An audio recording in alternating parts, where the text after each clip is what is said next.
So welcome everybody to the April meeting of the Nonprofit Plant-Based Nutrition Organization of Wisconsin, or PBNOW. I'm your host, Terry Lynch.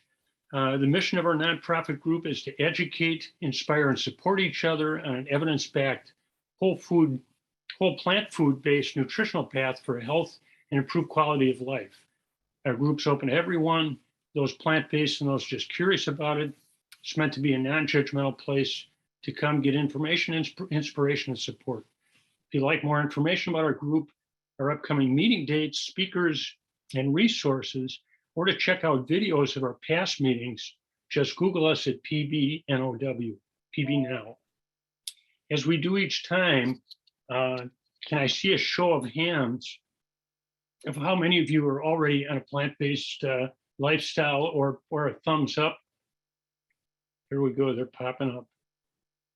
That's great. That's probably, I imagine, about half the group.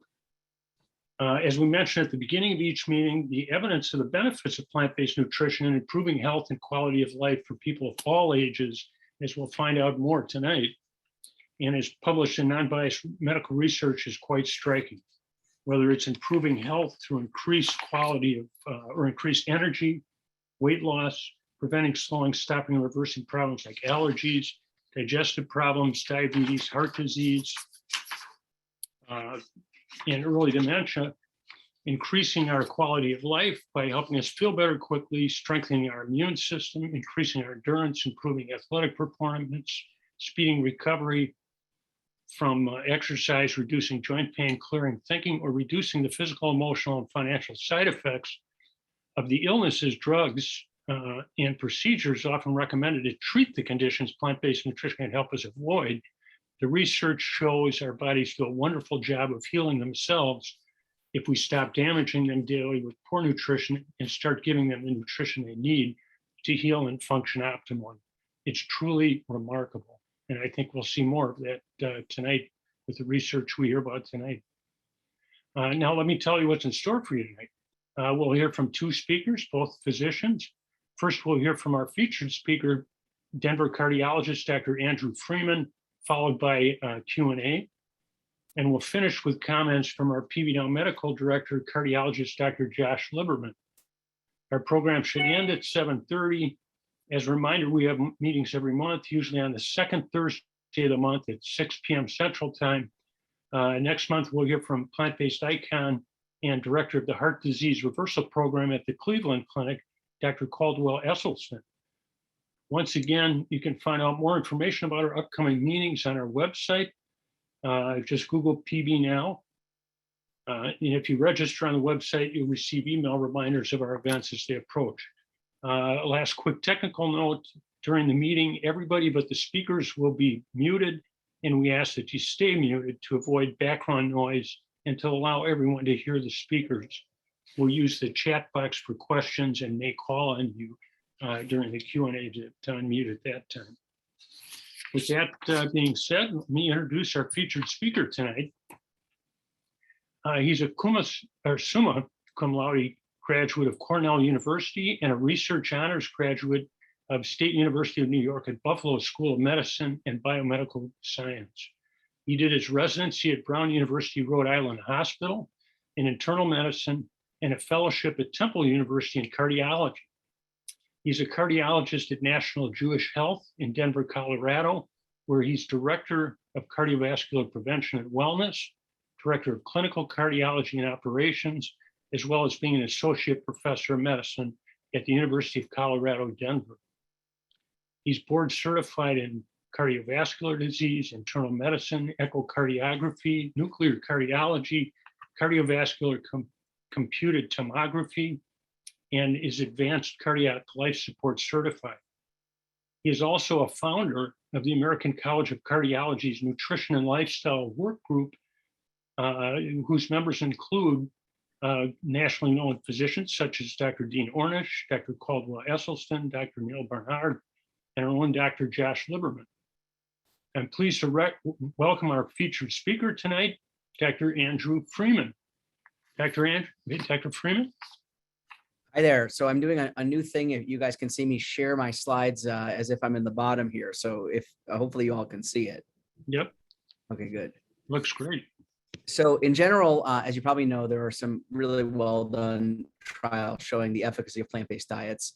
Some studies are observational, do not necessarily show cause, but do show significant relationships. You probably realize the pandemic has turned our world upside down. I found this funny bookstore sign the other day that they've moved their books around. Travel was in fantasy and sci-fi and current affairs. Epidemiology was in self-help. But on a real world note, we got to change our everyday living and lifestyle to A, get past the pandemic, and B, improve our health of our own selves and the planet. You know, as I was preparing this talk, one of these really great sort of what I call iconic trials crossed my desk that I had forgotten about all the way back from 1981. And what it said was that having coronary disease does not necessitate the need for stents or bypass surgery. And so the authors in this study at the end of it, and again, 1981, so pretty advanced for their time, said that ST segment depression, which is an abnormal EKG response, is not necessarily associated with a poor prognosis. There is rarely a need to resort to cardiac surgery. Medical management is successful and associated with a low mortality. And before I get too much further, you probably already know this, but the question I get all the time is, Doc, won't I get protein deficient? And the truth is, I have yet to be at a conference in the United States where anyone has treated protein deficiency. It just doesn't exist unless there's calorie deficiency. And there's plenty of protein in all the leaves that we eat. Remember, gorillas, elephants are Earth's biggest plant eaters, and in general, they have done just fine. And it's about time that we make these changes. My doctor said that I need to eat meat. More doctors smoke Camels than any other cigarette. Many of us on this call, if you're a physician, you may have been trained by somebody who smoked. I certainly was. And it was thought to be healthy, but it's time to move past that. And the same is true with diet and all the things that we hear that are grossly incorrect these days. And if you haven't seen the stats, this is just came out recently here, but roughly the 50% of Americans have some form of cardiovascular disease. If you exclude hypertension, it's around 10%. So in general, it remains the leading cause of death, even more than COVID, and of course, cancer. If you haven't seen this, this was cardiovascular disease also claims more lives each year than all forms of cancer and chronic lower respiratory disease combined. Between 2015 and 2018, 127 million American adults had some form of cardiovascular disease, costing $363 billion. Pretty unbelievable. And it turns out that as we get deeper into this, we find that there are increased disparities. Roughly 60% of non-Hispanic Black females, 60% of non-Hispanic Black males had some form of cardiovascular disease. Coronary disease was the leading cause of death attributable to coronary heart disease, that is, attributable to cardiovascular disease. And it accounted for 13% of total healthcare expenditures. This is more than any other diagnostic group. And it turns out that 95% of adults said that they ate some amount of vegetable on any given day. On the other hand, only about 2/3 said the same of fruit, which is actually down significantly. So imagine not having a single fruit on any given day. It's just eye-opening. We learned recently from the Cardia trial here of about 5,000 adults with 32 years of follow-up, but if you followed a plant-centered diet, it lowered your risk for heart disease by 52%. Starting from an earlier age, lowered the risk for 61% through middle age. So very powerful when we act earlier in life. In this interesting study of 123,000 postmenopausal women followed for 15 years, they followed the portfolio diet, which was one of the very first plant-based diets that was studied. And it lowered the risk for heart disease by 11%, which is eye-opening, right? Believe it or not, with many of the medicines we use, we don't get huge drops in risk, but this one did it. In a pooled analysis of 6 prospective cohort studies of 30,000 participants, substituting eggs, processed meat, unprocessed red meat, or poultry with nuts, whole grains, legumes, or even fish lowered risk up to 54% less cardiovascular disease and mortality, depending on the extent of the substitution. Again, you can't get these kinds of numbers with medicine alone. Now, this was a very interesting study. You may have seen it on TV. This was in the Nature Food Journal.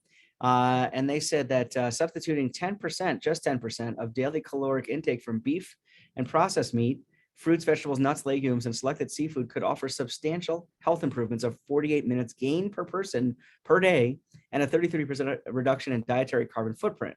They found that if you ate a hot dog, on average, you live 35 minutes less, whereas if you ate peanut butter and jelly, you live 33 minutes more. And if you're curious, here's the whole spread here. You can see here on the left here, sugar sweetened beverages, very much shortened lifespan. And then as you go out here, you can see here, peanut butter and jelly is the first orange picture. I don't know if you all can see my cursor or not. And then as you go through here, seafood may increase life expectancy, but many of the other foods here, dairy, sweets, candy, all that, they really either have no effect or reduce lifespan. So definitely stay away from the hot dog. The Frankfurter sandwich here is the biggest offender, and cured meats and poultry are the second biggest, whereas eggs are on there as well. So pretty eye-opening data, worth looking at, certainly made a lot of news. And those Costco hot dogs have certainly killed a good number of my patients for sure. This was interesting. Oh, you know what? My animations won't show in this type of of sharing me being live like this, but nonetheless, this is from the European guidelines, and now they fully put Class 1A evidence behind a plant-based diet, or Class 1B for the plant-based food pattern. But Class 1 evidence means the evidence is super strong. And a healthy diet is the cornerstone of cardiovascular prevention. So all of the professional societies are finally catching up to people like me and Dr. Lieberman and others who have finally realized that this approach really works. I would be remiss, every year you've probably seen there are studies that talk about diet and breast cancer, the cancer overall being the number 2 killer in the United States. And it turns out that diet has a major effect on both cancer and heart disease. So it's a win-win for everyone. But in this study of about 318,000 women followed for 14 years, each increased 1 standard deviation of inflammatory food increased the risk of 4% of breast cancer, 12% greater risk in those eating the most inflammatory foods, which are typically processed red meats and dairy. Higher risk were even more important for those that were postmenopausal. How about in prostate cancer? 410 men here, newly diagnosed with Gleason grade 1 or 2 prostate cancer. They calculated a Mediterranean diet score, so how well they ate a Mediterranean diet. And remember that the American Mediterranean diet is not the same as a Mediterranean diet. A true Mediterranean diet is mostly plant-based. It is not huge amounts of feta and cheese and red meats. Adjusting for age and clinical characteristics, having a higher Mediterranean diet score was associated with low risk for high-grade progression. In cancer, particularly in prostate cancer in this case, 1 unit actually dropped 10% the risk of progression. So very powerful. How about colorectal cancer? For those of you unaware, we now share the distinction of having the most people under 40 with colorectal cancer in the world here in the United States. 120,000 men and women from the Nurses Health Study and Health Professionals Follow-Up Study, 26 years of follow-up. Cancer cases prevented increased by 30% when healthy lifestyle was combined with screening. So again, healthy lifestyle, super powerful. Another study from the UK Biobank followed people into how they were eating healthy, unhealthy, and intermediate groups. And it turns out that if you ate better, 42% less colon cancer, particularly with reduced red and processed meat consumption and more fruit and vegetables. The good news about coffee and tea is it continues to be powerfully good for you. In this particular study, 46,000 participants, and they were stroke survivors, heart attack survivors, etc. Green tea consumption was inversely associated with all-cause mortality among stroke or heart attack survivors. And if you had up to 7 cups per day, that was a 62% risk reduction. If you have time to drink 7 cups a day, that may be part of the reason why you're so under stress, perhaps. Green tea was good for stroke or MI or heart attack survivors. Coffee was good for heart attack survivors and those without either. How much is too much? So from this particular study, if you had more than 6 cups of coffee a day, it actually probably did worse for you overall. A positive dose-dependent association between self-reported coffee intake and plasma concentration of some of these markers that are bad news really does wonders. So in general, try to not exceed 6 cups if you can. How about in this particular case? So one of the questions I get all the time is, Doc, if I drink coffee, I'm going to get an arrhythmia. The truth is that if you drink coffee habitually, it does not raise blood pressure, and it also reduces arrhythmia, in this case, 3% by each additional cup. So as long as you're a habitual drinker, nothing to fear and lots of potential benefits. How about in grains? This was in the British Medical Journal, a very powerful journal. 150,000 people followed for about 10 years. If you had lots of refined grains, about 7 servings a day, had higher total mortality, 27% more death. and 33% more cardiovascular death. Higher intakes of refined grains were also associated with higher systolic blood pressure, interestingly enough. And no significant associations were found between intakes of whole grains or other health outcomes. Sorry, my sharing is a little slow here. Intermittent fasting. So in this study here, 12-week study, 50 participants, mostly female, body mass index of 35, so considered obese. Those who adhered to the intervention for at least 5 days a week recorded greater weight loss. 26% of the sample lost at least 5% of their body weight at 12 weeks. So it really worked and it lasted. You've probably heard of this study recently came out. 20 adults aged roughly 30 with a body mass index of 28 were admitted to the National Institutes of Health Clinical Center, randomized to a minimally processed plant-based low-fat diet with a high glycemic load, or a minimally processed animal-based keto diet. And they were on for 2 weeks, followed by the alternate diet for 2 weeks. And the low-fat diet led to less energy intake, so people ate less than the low-carbohydrate diet, and participants ate less overall on the plant-based diet. So in general, even when randomized to ad-lib eating, plant-based diets seem to be satiating and people eat less calories. In this study of postmenopausal women, they measured protein intake in about 100,000. Those who consume the most plant-based protein from nuts, legumes, and other plant-based foods were less likely to die from cardiovascular disease, dementia, and all causes when compared to those who consume the least amount. And consuming eggs, dairy products, red meat was associated with a higher risk of death from heart disease, cancer, and dementia. And the results showed that swapping animal protein with plant-based protein also lowered mortality risk. In this particular UK Biobank study, meat intake was correlated with adverse health outcomes. They followed about 475,000 middle-aged Britons, and every 70 grams of unprocessed red meat and processed meat raised the risk of heart disease by 15%, diabetes by 30% after accounting for other lifestyle factors. And every 30 grams of poultry increased the risk of reflux by 17% and diabetes by 14%. So in general, eating plants is always the right answer. Another study here, 13 articles compared meat intake, 50 grams per day of processed meat and red meat increases the risk of cardiovascular disease by 18% and 9%, respectively. So in general, do your best to avoid these things. This was an interesting study. You've heard me talk, if you've seen me talk before, about milk. In this particular study, cow's milk is now the most common cause of fatal anaphylaxis, a very severe allergic reaction in older children across the UK. Hospital admissions caused by food allergies rose by 6% each year, with the largest increase among children younger than 15. Fatalities overall are down, but 26% of deaths were caused by cow's milk allergies, the most common single cause of food anaphylaxis related death in the United Kingdom. There's a greater than 300% increase in prescriptions for treatment like EpiPens. In this particular study, 2,000 multi-ethnic women across the menopause transition. Turns out that dairy food intake was neither associated with femoral and spine bone mineral density loss nor the risk of fractures. So milk does not necessarily help boost bone density or reduce the risk of fractures.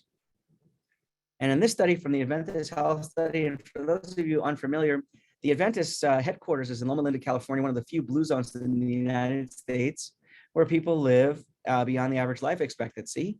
And because part of their religion prescribes a plant-based diet, they're a naturally good cohort to follow for all sorts of disease outcomes.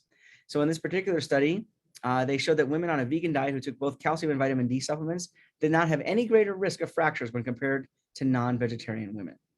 How about fatty liver? 294 participants with abdominal obesity and high cholesterol divided into healthy dietary guidelines, Mediterranean and green Mediterranean. Overall, the non-alcoholic fatty liver disease prevalence declined to about 55%. And 31.5% on the green Mediterranean diet. So in general, people had less fatty liver when they followed a full-out vegetarian Mediterranean diet. Please hang on one second. Oh, sorry. Sorry about that. That's what happens when we give talks in the hospital here. And then in this particular study, 26 participants with non-alcoholic fatty liver disease on a vegan diet for 6 months tracked body weight, calorie intake, and liver function. And the results were a 5% drop and improvements in liver enzymes towards normal levels. So very powerful. And in this particular study, this was interesting, 6 million diet-related deaths a year could be prevented by 2040 if 9 countries representing 50% of the world's population and 70% of the world's emissions adopted climate policies that promoted plant-based diets. And these were Brazil, China, Germany, India, Indonesia, Nigeria, South Africa, the United Kingdom, and of course, the United States. So imagine if just these 9 countries were to change, how powerful that effect could be on the world. In this particular study, this was interesting as well. 16-week trial, randomly assigned participants to a vegan diet or a Mediterranean diet in a 1-to-1 ratio. All participants were overweight and did not have a history of diabetes. No caloric restrictions in either group. Participants on the vegan diet lost an average of 13 pounds, while those who were on the Mediterranean diet had no change. And more fat mass was lost on the vegan diet, and drops were seen on the vegan but not the Mediterranean diet. So remember, a Mediterranean diet is a mostly but not exclusively plant-based diet. So it's certainly healthier than the standard American diet, but it may be even healthier to go all the way plant-based. In this particular study of 237,000 men, 100 and nearly 80,000 women, greater dietary plant protein intake was associated with reduced overall mortality, essentially 1 standard deviation more or 5% less death. So lower overall mortality was attributable to substitution of plant protein for egg protein. So 24% lower risk in men, 21% lower risk in women, and red meat protein, 13 and 15% lower risk. So very large magnitude reductions simply by making some changes. In this particular study in Australia, 3,800 adults, 1 cup of nitrate-rich vegetables, spinach, lettuce, kale, had 11% stronger or lower limb strength, 4% faster walking speed compared with those with lower dietary nitrate intake. So again, one of the things we often hear is, oh, if you go plant-based, you're going to become weak. But it turns out that that's not the case. In fact, people these days are doping, if you will, with nitrate-rich fruits and vegetables like beets and beet greens before they do big races. Now, ultra-processed foods are on the rise. Everywhere you go, they're for sale. And in this particular study, 3,000 adults free from cardiovascular disease were followed, and on average, participants consumed nearly 8 servings a day of ultra-processed foods at baseline. And for every additional serving, ice cream, hot dogs, donuts, etc., there was an increased risk of cardiovascular disease, coronary heart disease, and death by as much as 9% for every additional serving. So I joke that if you have another 10 or 11 servings here, you might be at 100% risk for dying. So see if you can stay away from these. In this particular study from Australia, 7,700 participants with diabetes, moderate fruit intake actually dropped blood sugar, 2 servings a day, 36% less chance of developing diabetes at 5 years. So fruits are good for you. And again, I'm sorry, the animations here are not quite working. This was another egg study, 521,000 participants were recruited. And overall, the authors found here that each intake of an additional 300 milligrams of dietary cholesterol per day increased cardiovascular disease, cancer, mortality, both. So the findings, the authors say, suggest limiting cholesterol intake and replacing whole eggs with egg whites or substitutes or other alternative protein sources for facilitating cardiovascular health and long-term survival. In this particular study, the cardiovascular harm from egg and meat was put in the Journal of the American Heart Association. And the authors say that egg yolk and red meat should be avoided. Meat intake should be limited to prevent cardiovascular disease and stroke. So this is in a very, very mainstream journal. And because of the interaction of impaired renal function with toxic metabolites, in the intestinal microbiome, the advice is particularly important for those with impaired renal function, including the elderly. So adopting a plant-based diet would improve the sustainability of food sources and reduce harm to the environment, which is now being recognized by very prominent medical journals as a major risk for the future of our health. Further studies on eggs continue to show bad outcomes. In this study of 21,000 participants followed for 8 years, 4 eggs per week, greater than 4 eggs per week, increased the risk of death from all causes, heart disease and cancer when compared to those who consume 0 eggs or 1 egg per week. Up to 4 per week increased the risk for cancer mortality and all-cause mortality by up to 43%. For participants with hypertension and high cholesterol, an increase of 1 egg per week actually increased mortality risk. So all those people out there saying just 1 egg is not going to harm me, they may be wrong. And this has been shown, gosh, on every talk I've done in the last probably 5 or 6 years, every time. More eggs, more diabetes, more eggs, more heart disease. So this was a really interesting study using machine learning techniques, using artificial intelligence. They looked for biomarkers that were associated with walnut consumption in the Predomit study, the Mediterranean diet study. And they did a cross-sectional association between 385 known metabolites, and a total of 19 metabolites were significantly associated with walnut consumption. And the metabolite profile that was associated with these walnut consumption also reduced the diabetes incidence, type 2 diabetes. So 17% less diabetes and even almost 30% less cardiovascular disease just by consuming a few walnuts. In this study of strawberries, this was very interesting. 3 arms, 4 weeks, separated by a 1-week washout period. Control powder, 1 serving low dose of strawberry powder, or 2 and a half servings high dose strawberry powder. 33 people completed the study, and there were significant reductions in fasting insulin in the high dose strawberry group. Particle concentrations are improved in the cholesterol panel after the high dose strawberry phase compared to the control. So again, strawberries are our friends. How about mushrooms? 16,000 participants followed for 20 years. Participants who ate mushrooms had lower risk of all-cause mortality after adjusting for demographic, lifestyle, etc. 16% less death. And remember, particularly in the wintertime, as we emerge now into the spring, but mushrooms are a precursor to vitamin D, so important to get some of those in your system. But it's important to be aware of the junk. These days, you can find all sorts of plant-based junk, and prior studies you've probably seen me talk about suggest that being omnivorous may actually worsen outcomes compared to, being a plant-based junk food eater may worsen outcomes compared to an omnivorous diet.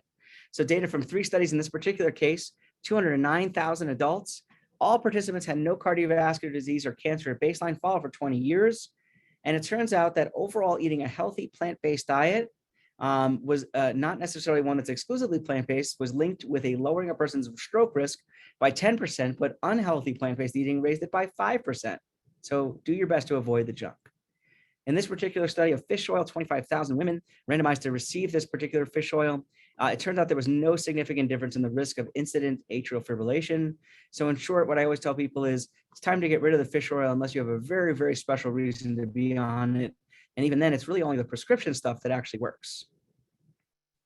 In this pure study of 100,000 participants, if you consumed 150 grams, 3 hot dogs of processed meat per week, more heart disease and death by up to 51%. We've learned many times now that the Southern diet is a killer, right? Much of the Southeastern United States is in the stroke belt, and a lot of that has to do with the diet. So in this study of 21,000 participants, they did a Mediterranean diet score and showed that if you ate better, you did better. And there was a trend towards a Southern diet and associated risk with sudden cardiac death up to almost 50% more. So it may taste good, but it's probably not worth dying over. Interestingly, hepatitis E was looked at here in comparison of hepatitis E virus and blood samples. Those who tested positive for this, nearly 100% of them consumed pork. Donors who did not eat meat had all negative results. Another study of ultra-processed foods, 6,000 participants, Black adults who were in the top 25% of all participants, were 55% more likely than white adults to have high blood pressure. More Black adults compared to white adults fell within the top 25% of all participants who consumed the most ultra-processed foods. Men and adults who had less education, lower levels of physical activity and household income below 35K were more likely to consume these. So the socioeconomic divide is now giving people the foods they want, but at cost they can afford, but are actually hurting people in the process. How about COVID? So we're in the era of COVID recovery here. In this particular study, healthcare workers had substantial exposure. And if you followed a plant-based diet or even a pescatarian diet, you had a significantly lower, 73% and 59% on the pescatarian diet, lower odds of moderate to severe COVID compared with participants who did not follow these diets. So in general, there may be some protection in eating plants. Within 150 days of a COVID-19 infection, a meatpacking plant that produced all these different things increased infections in that county by up to 110%. And if they were pork producer, 160%. Meatpacking plants increased per capita COVID by up to 160% in their respective counties. And they attribute 334,000 infections to meatpacking plants with a morbidity cost of about $11.2 billion, impacting 500,000 employees. And of course, a disproportionate impact on people of color, Hispanic, Black, and Asians. So we need to do something about getting rid of these very harmful conditions that people work in. And in this particular study here, 592,000 participants of a COVID symptom study When they found out what they were eating, it turns out that if they ate a plant-based diet, high diet quality, they had much less COVID and severe COVID. Severe COVID was 61% less. So it turns out the gut flora continues to be a popular study target and turns out to be the new frontier. And in this particular study, they examined relationships between 173 dietary factors and the microbiome, people who had Crohn's disease, ulcerative colitis, irritable bowel, and the general public.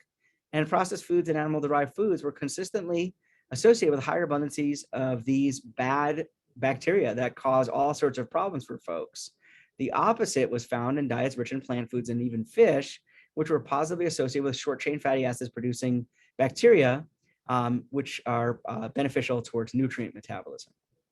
This was a very interesting study, and my animation is not showing, but it basically shows that genetic risk for coronary disease is at 50%. But if you take that genetic risk and you put favorable lifestyle on board, it can actually cut risk by up to 40 to 50%. So, and this was in JACC, one of the really major cardiology journals we all read. It turns out that children who follow a vegan diet showed normal growth, right? One of the things you always hear from pediatricians is, oh, you better drink milk or you won't grow. Turns out that as long as you supplement B12 when necessary, or vitamin D or calcium, that you do just fine. And in general, that's the case, especially even with my own children. So you may have seen this in Colorado. There was a meat out, and it turned into a huge cultural war with people doing all sorts of things just by trying to get people to eat a little bit healthier for one day. So we need a lot of work to be done in the United States, especially in my state. In California, you may have seen this, 1350 monthly entrees from California's 25 largest K-12 schools were followed, and they found that ultra-processed and fast food items, cheeseburgers, meat and cheese pizzas, chicken nuggets, deli meat, hot dogs, were some of the most widely offered items on the menu. Only 4% of the menu entrees were plant-based, mostly nuts, seed butter, and jelly. 16% contained processed meat. Can we do better? Of course. And it turns out that if all school districts in California swapped out a beef burger for a black bean burger one day per month, it would save 220 million pounds of carbon dioxide. How about this one? This was very interesting. I never would have anticipated McDonald's ever trying to offer a more vegan option, but believe it or not, they signed a deal with Beyond Meat, and they're offering it. Now, of course, you got to get rid of the cheese and the mayo and the French fries and the soda, and it might be a slightly more healthful option, but I don't recommend you consume these regularly. This is a funny meme I saw online here. How to eat mayonnaise, throw in the garbage, mash up avocado, and use that instead. This is a real billboard I passed recently. Eating animals causes pandemics, right? So people are finally recognizing the links between food supply and some of these crazy viruses that we have endured over the last several years. I'd be remiss to talk about a few other things that came up in the lifestyle literature. This was an interesting study from the American Heart Association about meditation. And it says here that meditation suggests a possible benefit on cardiovascular risk. And the study of the study quality was not nearly as good as it could be. But given the low cost and low risk, meditation should be considered an adjunct to guideline-directed cardiovascular risk reduction, something we talk about frequently, how bad stress is for one's health. And it turns out that 2 hours outdoors might be the new 10,000 steps. A nice new article summarizing some of the research in Wall Street Journal talks about the power of being outside and off of screens. In fact, 18 studies analyzed said that listening to nature sounds without people decreased stress and annoyance and improved health and positive affect. And then if you haven't seen this, this was just last June, ground temperatures hit 118 degrees in the Arctic Circle, just mind-blowing. So if we continue this way, we're going to have enormous water rise, and many of our favorite places in the country and the planet will be disappearing. So I always tell people it might be good to visit Hawaii now because later it might not be there. And in this particular recall, enormous amounts of food being recalled from all the popular supermarkets. And this happens every 6 months to a year or more, and seems to be happening more frequently as our environment gets more polluted. And then if you didn't see this, it turns out that if you work more than 55 hours a week, it's a serious health hazard. In the WHO, the World Health Organization analysis, about 400,000 people died from stroke and the same from heart disease as a result from working more.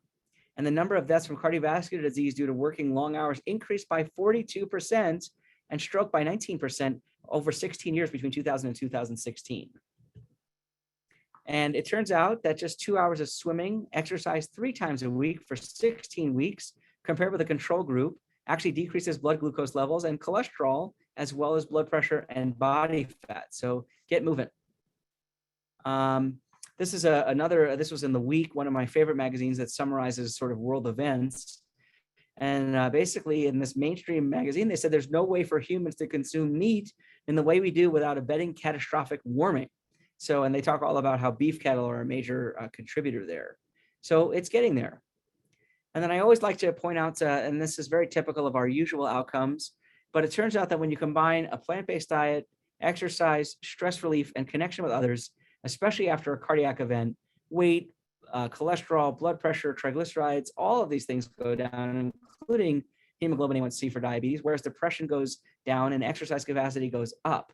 So in short, the intensive cardiac rehab program that I oversee here in Denver, which is based on the work of Dean Ornish, is incredibly powerful at helping people get better in a hurry. This is only 9 weeks, and you can see this enormous improvement. So overall, you've seen here an enormous amount of data in just 1 year of all the plant-based nutrition data that very little is hyped about, very few people have seen, very few doctors know about. But it turns out it's incredibly powerful. And every year this data comes by and I try to capture it and present it to you all in a concise way. And success is really a low-fat, 100% whole grain, minimally processed, whole food, plant-based diet. Even Albert Einstein said that nothing will benefit human health and increase our chances of survival for life on Earth as much as the evolution to a vegetarian diet. And if you want, we do a wonderful program here where we walk with our patients, and it's all over the country called Walk with a Doc. So check it out. You'll find other places. And we even have a transitioning to plant-based support group that helps our patients transition, and you all are welcome. It's the third Saturday of the month, and you can find details on the National Jewish website, and it's run by a very lovely plant-based dietitian. So it's important to have the support needed to make those changes. And if you're not convinced, do your own research, check out the books, watch the documentaries, get inspired, because at the end of the day, lifestyle is an incredibly powerful medicine, very underestimated by Western society, but it has been time tested and proven over the years. And with that, I have left some time for questions.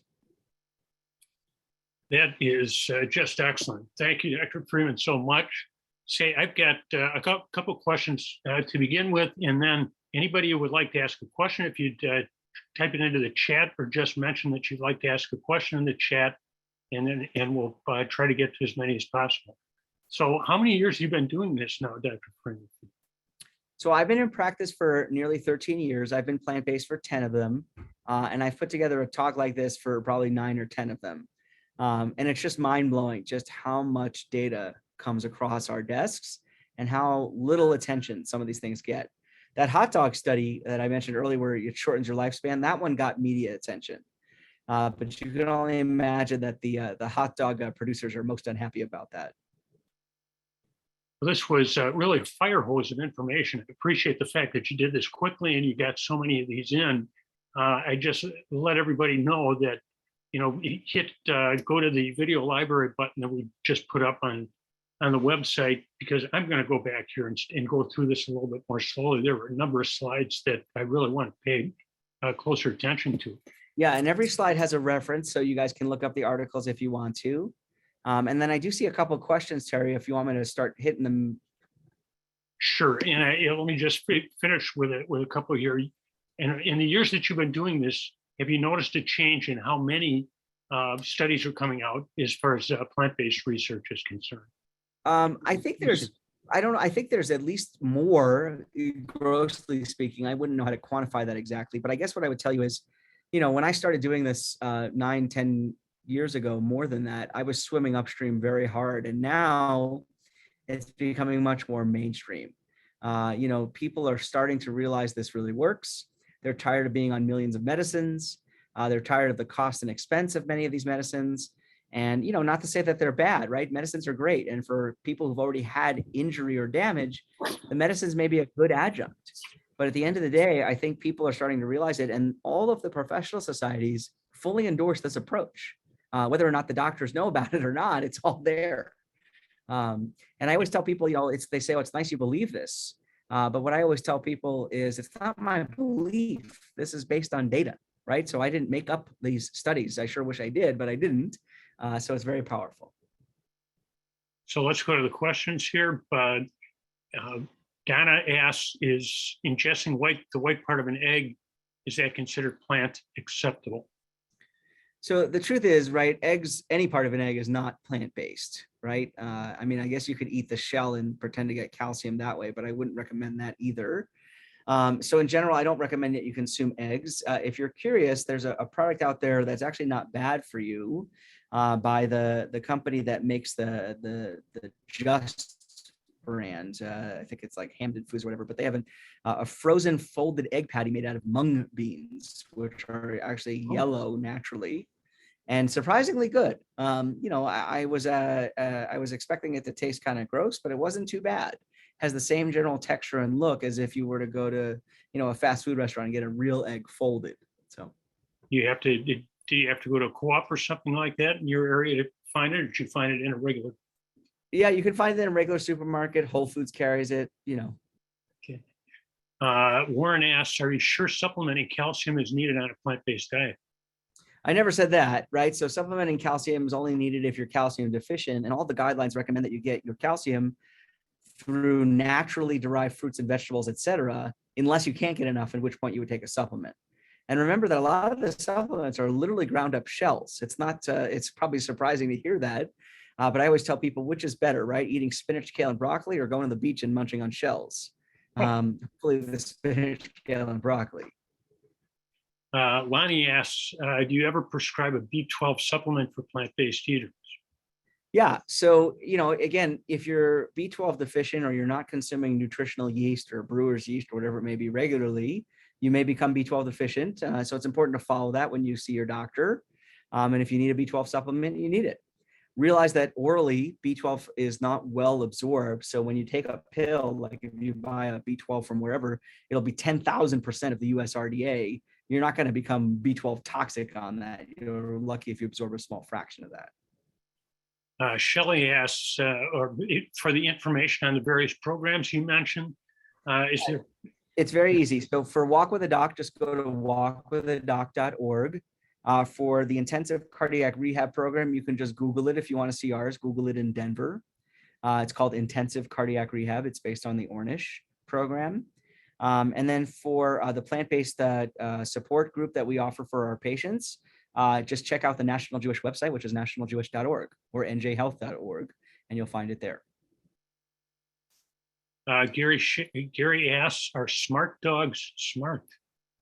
Well, if you're talking about your own pet, yeah, I guess a smart dog is a smart dog. If you're talking about the artificially made, not artificially made, the non-meat hot dogs that are out there, I would say that I would consume them infrequently. They're still decently highly processed with lots of salt and other things. They sure taste good, but I wouldn't recommend you consume them on a regular basis. If you said to me, should I have a smart dog instead of a beef frankfurter at the ballpark? Absolutely. But if you said to me, should I have some peanuts at the ballpark instead of the hot dog altogether, I would definitely choose that. By the way, I have season tickets to the Brewers. Today is opening day, but that's not why I brought that up. I put together a trail mix when I go to the baseball park. They just came out with a new menu of items available at the ballpark. None of them are plant-based. They're just adding more cheese or bacon or things like that to them. And just packing a little bit of a snack when you go to one of these events is a much better way to do it. And it's a lot less expensive on top of it.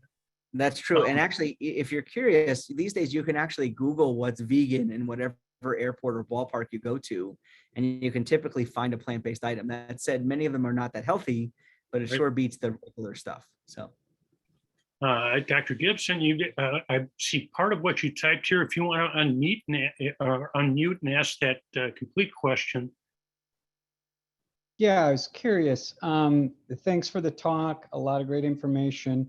Just curious, is there been any studies that kind of duplicated or tried to replicate what Esselstyn or Ornish has done with either angiogram or nuclear-based data with people with known heart disease and plant-based versus non-plant-based? Yeah, so Ornish's work, if you look, actually spreads across 3 major studies. So he sort of duplicated it himself in small cohorts. That said, they are adequately powered to show the result. But there is another study that was done out of India called the Mount Abu Heart Study, which is worth looking at, which is very similar to what Ornish did. In terms of Esselstyn, a lot of Esselstyn's work has been published on several occasions in different cohorts showing the same thing. If you're asking specifically about the bench data and oil and nuts and all that, it's been bench tested, meaning it's at the cellular level in a non-human being. It turns out that if you press Esselstyn hard enough, he'll say that you can have 3 walnut halves in a day. He'll never go towards the oil. And I would agree that oil is a very strange thing, right? I mean, you're taking like these little teeny tiny seeds and then putting them under high heat, high pressure, and hoping that drops of oil come out, which they do. Olive oil might be the exception where you can literally squeeze the olive and oil comes out, or bite into it. The question is oil healthy? And that becomes controversial amongst plant-based circles. But in general, I usually tell people to limit oil. And if they've had lots of heart disease, to consider eliminating it. And then I tell them to always be mindful of moderating nuts, right? It's very easy. The worst thing I always say that got invented was the shelled pistachio nuts, right? The shells are designed to slow us down. And without the shells, you just eat piles of them. So in short, I think Esselstyn's work and Ornish's work are very good. I think the reproducing of that has not been done on a large scale, which would sure be lovely. That said, I think there's some emerging work, particularly as we have advanced in the field of cardiac CT, that may come to light and show us how powerful plant-based diets are. They're just not there yet. So we'll see, is what I'm hoping for. Thank you. So anyway, long-winded answer. But so what I always tell people is be careful, don't overdo the nuts, and limit oils if you consume any. Catherine asks, if we are plant-based and not adding iodine-enriched salt, should we supplement iodine? Yeah, I mean, there's nothing against using iodized salt. In fact, you'd be hard pressed to find non-iodized salt. Some of the sea salt is non-iodized, and some of it contains iodine naturally. So I would tell you that there's probably no reason to avoid iodine unless you're having some active thyroid issue at this exact moment. And you may need a little bit of iodine. Have I ever seen iodine deficiency in the United States? No, but I would say that salt excess is only the thing that I see in general. So. And Terry asks, how did your hospital initiate the 9-week ICR program and when? So we put it together, probably it's approaching 4 years now. And it was a major undertaking because it never existed in the Denver metro region at all. And what we did is I brought it to the hospital. I showed them the data. We talked about the costs. We talked about turning cardiac rehab into the traditional loss leader it is when it comes to finances, into a potential either break even or even slightly profitable in the setting of following the mission of the hospital, right? Every hospital has some mission loosely translated saying that they either follow a religion or societal benefit towards bringing people to health, right? That's my shorthand of what every hospital mission says. And if you appeal to that mission and you show that there are financial support behind it, it's very hard for administrators to say no. So I brought that to them, and then it created these wonderful waves of wellness throughout the hospital where we finally had to offer, healthy options for people in the hospital. I got the little heart next to Lucky Charms removed. That was a big goal of mine. Because it's low fat, it was considered heart healthy, which thank goodness we've removed. But anyway, so bottom line is it's been lovely and it's been amazing, truly amazing to watch some of these people absolutely transform and put their diabetes into remission, their blood pressure into to normal range, to see their weight drop, to see their sleep apnea go away, to see their angina never return. It's been just amazing. And have the patients that have gone through the programs, have you done much follow-up to know, do most of them maintain this benefit? Yeah, nationally, the Ornish adherence is in the range of 90-ish%, which is pretty amazing long-term, at least 1 year or more. In my experience, I would say it's probably closer to 80%. And the vast majority of people make significant lasting changes, but some of them don't stay exclusively plant-based, despite my best efforts. Let's see. And I think that's the end of it. If anybody else has a question, if you want to type it in, wait just a little bit. Or if somebody has a question who is not a quick typer, if you'd like to if you look down on the bottom in the reactions and put one of those up there, the raised hand, I'll call on you. Okay, we've got 2 raised hands here. So Mary Yeah, Beth, if you There's want one more to question unmute. also that came up, it looks like too. Mary Beth, do you want to unmute and ask your question? It was answered. Thank you. Okay, and Sarah, would you like to ask your question? You can unmute.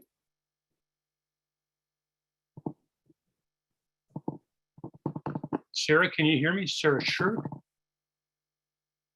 If you would like to ask your question, you can unmute. It's been answered.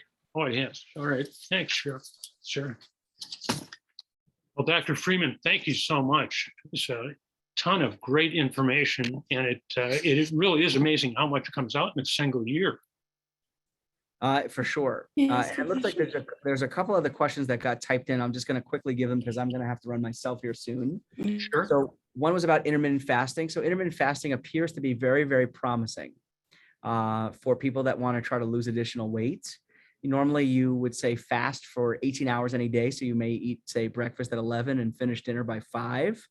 And I always tell people, if you want to maximize weight loss, my greatest results for patients have been when they change when they eat, meaning they restrict when they eat to just that period of time. So 18-6, when they change what they eat. So they change to a plant-based diet when they eat, and they increase the burn rate through exercise. Those 3 together is the magic triad.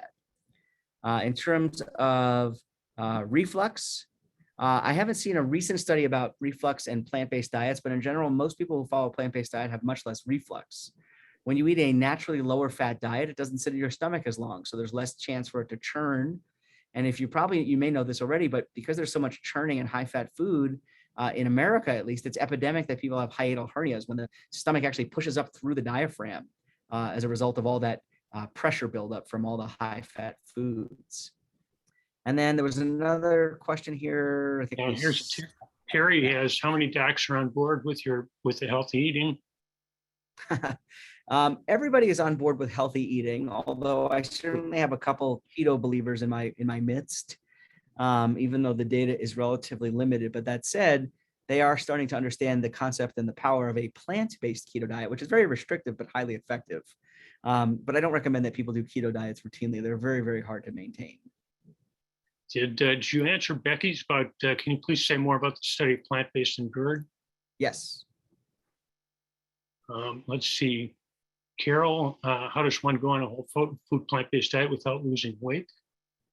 So it's a great question. Lots of people that go on a plant-based diet lose some weight and then plateau, and some people continue to lose weight. And if you're one of those people that you could eat to your heart's content and you are always thin, you're very lucky. Figure out what that gene is and we'll make some money together. But in the meantime, you may have to eat more complex starches, things like potatoes, brown rice, beans at virtually every meal. And there's nothing wrong with that. As long as you can do it, eat a gigantic baked potato at every meal, and you might find that your weight will be maintained. Yeah, I don't know if you can read the last one here by Catherine. Yeah, so it says avoiding salt. So sumac and lemon, that's great. I think there are lots of wonderful spices that are salt-free. I'm a really big fan of a lot of the different curries, and turmeric is, which is really quite delicious. The truth is, I always tell my patients, when you're going plant-based, discovering spices and sauces is critical. You know, you could take the very paper I'm writing on and dip it in a curry sauce and think it was delicious. So it's all about figuring out how to make things tasty that you will enjoy. And so if you're avoiding salt, I think that's a great plus. And the iodine versus the non-iodine, salt is salt. So limit it altogether if you're trying to avoid it. And I guess I'll ask you, do you have a favorite cookbook or source that you go to for recipes for some of these delicious recipes? Yeah, so I would say that I am very lucky to have a wife who is an amazing cook, and she likes to do a lot of the cooking. But when we're short on time, we've been using lately a purple carrot on occasion, which has actually been surprisingly easy to use, ships nationwide. And then in general, there are no shortage of cookbooks. I mean, gosh, we have a shelf probably with 100 different plant-based cookbooks, some of them using slow cookers and air fryers and whatever. And I would just say, at the end of the day, try lots of good foods. There's no shortage of varieties. Well, once again, Dr. Freeman, thank you so much for this valuable information and the abundance of information that you gave us here to review. Well, it's my pleasure, and I hope you all get inspired to spread the word and make the world a better place. Thank you so much. All right, take care, everyone. Bye, Doctor. Our final speaker tonight is fellowship-trained cardiologist practicing cardiology at Ascension Columbia St. Mary's here in Milwaukee. He is past president and current trustee of the Wisconsin chapter of the American College of Cardiology. He's a member of the American College of Cardiology's National Nutrition and Lifestyle Work Group, whose membership includes, of course, Dr. Freeman, who co-created it, and Dr. Ornish, who Dr. Freeman just talked about, Dr. Esselstyn, who we'll hear from next month, and Dr. Barnard. He's an advocate for the use of plant-based nutrition to help improve heart health, general health, and quality of life, and has seen the benefits of plant-based nutrition in both his personal life and that of his patients. We're fortunate to have him practicing here in Milwaukee and as our PB Now medical director. I'm happy to welcome Dr. Joshua Liberman. Dr. Liberman. Thanks, Terry. Can you hear me okay? Yep. All right, wonderful. Yeah, so that was normally I'd call that a whirlwind, but that was like a tornado just rolling through, and hard to absorb all that other than, just to hear the overall message of there's a ton of research out there supporting, this specific lifestyle. The great news is that Terry records all these, right? And so you can go back on YouTube and you can pause and you can take the time to read the slides and really spend a little bit of time with that. Because, each of those studies that Dr. Freeman highlighted, really, again, overall, it paints a picture, but each of them really, it's a wide breadth of stuff that he covered from just the benefits to the environment to benefits for gut health and benefits for all these different things for so many different things. So I think I'd highly encourage everybody, on the call to take some time and go through the slides and pause and just look and read through the slides if you can, offline. I think it's a tremendous resource, and hopefully he'll come back and do this for us every year with his updated slides, and we're going to have a library of 10 years worth of research that he's highlighted and summarized for us. So that's a tremendous resource, and a credit to him for all his work.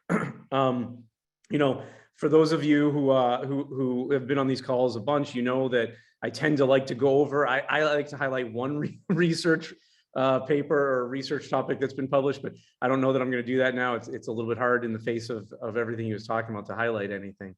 But the other things I like to do is to talk about just patient experience. And it struck me that even just today, I had a couple different conversations with people that were new patients to me that had recent events. One had a recent event, actually a young guy who had a heart attack in his mid 40s, and another patient who was just recently diagnosed with heart disease. He hadn't had a heart attack yet, and you meet a patient, you start talking to them, you find about their history, and I like to always ask about, what's their lifestyle like? Do they do exercise? Do they smoke? And what do they eat? So I always try to, get an idea of what people eat. And then as you're talking to them, you start, migrating into, okay, what can we do in the future? What can we do to help you out? What can we do to prevent another event or prevent the first event? And that's when, we start talking about options with lifestyle, options with diet, and the benefits of plant-based diets, right? And so I have a handout that I give to my patients as a kind of just an overview of, some basic easy steps of things that they can do in their lives. And it's really, it's a list of 5 things. Because not everybody is ready to, go plant-based overnight, right? You have to let it marinate a little bit. For some people. No, others, they're terrified or they're eager or whatever, whatever emotion they have, they want to make a change and they're ready to do it and they're able to do it that night. But that's a minority of people, to be totally honest. So for the people who it's going to take some time, I give them a list of 5 simple things that they can start doing. The first is to eliminate red meat. The second is to eliminate anything that comes from a pig, because most people don't realize that pig is red meat. You'd be amazed, but it's like the most successful ad campaign in history, pork, the other white meat. The third I say is eliminate any processed meat, right? So, patients are starting to see the theme at this point. I tell patients to cut back on starches and to try to avoid restaurant food. Not that I want the Chamber of Commerce to come after me, but the bottom line is with restaurant food, we really have no concept of what goes into the food. They're putting stuff in food that you never would have imagined, that you'd cook something with, right? You think you can get, some grilled veggies, you think you're safe going to a restaurant and saying, well, just give me some grilled veggies and some brown rice. And then you find out that they cook the veggies, in butter, which is probably, a very common thing, to give it flavor, to give it, the grill marks, those dark lines that you like to see in things. And so those are the 5 rules that I give to patients, right? And one of the common responses, and I got it twice today, was looking at that list and saying, oh, what else is there, doc? Isn't this everything? And it just struck me today that, because it prompts the conversation of, it's because of that attitude towards food, right? It's because when you look at a list that says red meat, processed meat, and pig, and you think that's everything that there is to eat, people, even these patients today in my office, didn't make the connection of that's why they were in my office, right? That's why they had an event. That's why they have heart disease, that it's not a coincidence. I'll have patients come in and say, no, doc, it's genetic for me, right? And you go over their numbers with them, and you go over their blood pressure and their sugars and everything. You say, there's nothing here that's genetic. I mean, there's some genetics. You can't rule it out, but all of this can easily be explained by lifestyle, right? But people are so ready to say, oh no, it's genetics, doc. It's genetics. There's nothing I can do about it. But when you highlight, no, actually, it's not just genetics, or it isn't genetics even at all for you. It's because when you look at a list that says red meat, processed meat, pork, bacon, all these things, you look at that and you say, this is everything, right? This is all that I eat. That's why you're in the heart doctor's office. That's why you had an event at a young age. That's why, we need to make some changes.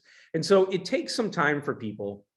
But, everybody on this call hopefully is learning more and more, and hopefully, talking to friends, and hopefully we get an ever-changing group of people on these calls, and the message, really is spreading out there. The research is coming out. It's making it into newspaper headlines, as Dr. Freeman says, that a lot of the stuff now, it's getting airplay on TV. It's getting airplay in magazines, and it's certainly getting airplay at research conferences. The American College of Cardiology just had its annual meeting last week.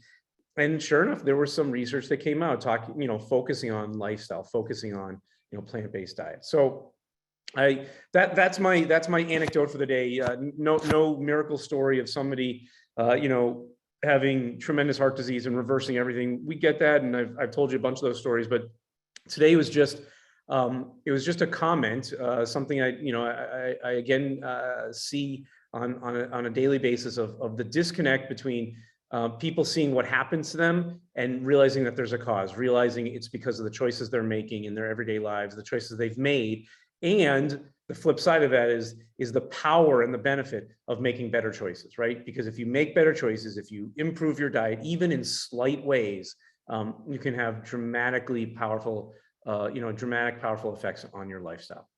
So with that, I thank you all for coming. Thank you all for tuning in to Dr. Freeman. And I highly encourage you guys to go to the YouTube and go through those studies, slowly, one by one, and learn from them, because he had excellent summaries on each of those slides. Let me hit a few. Thank you so much, Dr. Lieberman. And I would mention, in regard to that, the video being posted will probably be posted sometime next week for this one.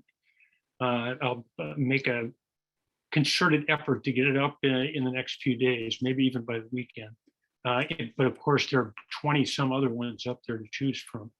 at this point. And let me look in the chat real quick because Yeah, think actually, I we just saw a question come up saying about my comment about cutting back in starches. So you have to understand that these are people who aren't typically on number one, they aren't typically on a whole foods plant-based diet already, right? They're coming to see me and we're talking about this, and these are first steps. That's number one, is that a lot of these patients are not eating healthy, and that is an easy way you can start to get yourself healthier. The second is that even on a whole foods plant-based diet, you can eat too many starches. There's no question. If you eat pasta all day long, right? You're eating a vegan diet, right? If you're just eating pasta with red sauce, say for example, marinara sauce, and that's all you eat, that is not a healthy diet.